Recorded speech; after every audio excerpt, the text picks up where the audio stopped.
क्या हुआ, आपको लगा था मैं मर गया?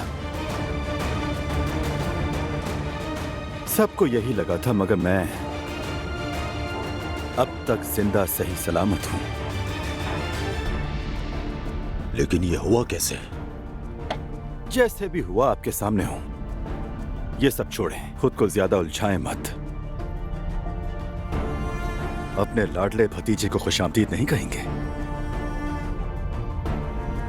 क्यों आए हो यहाँ और चाहते क्या हो?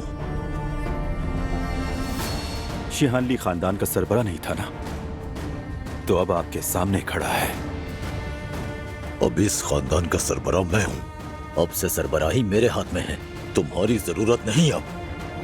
अच्छा, ये बात है।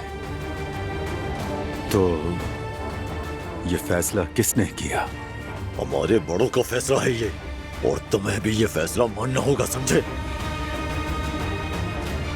मैं तुम बाप बेटों की तरह बेजमीर नहीं, तुम्हें बेयारो मददगार नहीं छोड़ूंगा, फिक्र मत करो। आखिर तुम मेरे भतीजे हो।